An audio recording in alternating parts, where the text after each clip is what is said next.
Maama wa Susan Makula nyazaala wange Adieri yagenda okugenda eri Mukama waffe nga yewunya ewaabwe Susan Makula yatalina sukaali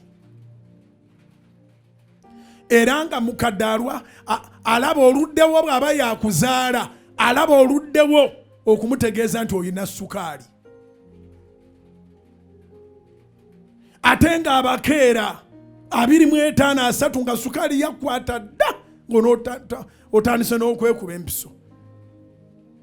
akati agenda okubuuza Susan nga Susan ayingidde 35 n'amubuuza naye gwe tolina sukaali Susan n'amugamba nti nze era bwe nalokoka kye nasooka okugamba Mukama nkutuke ku kika kya sukaali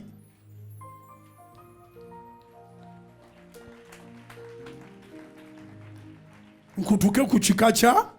sukaali ate nga bw'omumanyi nti muntu wa byabulamu Susan ye muntu eyeekebeza mu kiseera ekigere ne yeekebeza thalale akebeza buli kantu konna nakati yakava okwekebeza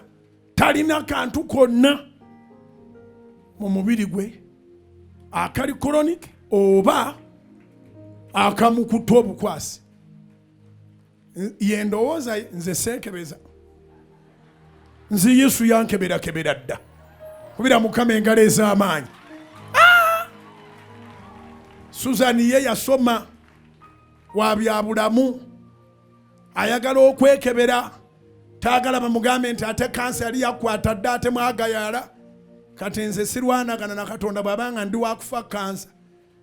yali nzita naye sigenda kubeera nga buli kaseera neewuba mu byuma nazze kusaba nazze kubasabira si weewaawo kanaawe sooka weebuuze zino saavisi zenkola buli lunaku ngende ddi bankebere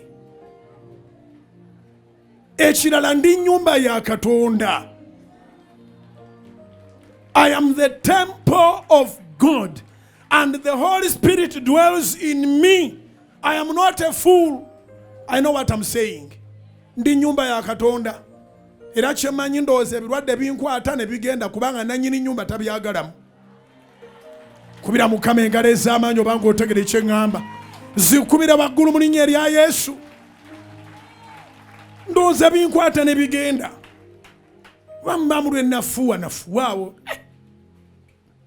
nensigala nga mpeereza wayitawo kisinga 2 ngenda okuliranga emimwa gyati awo ne ndyoka mbagamba ndowooza nalina omusujja emabega kaawo ensiri ennuma yerwala zikubira waggulu mu linnya erya Yesu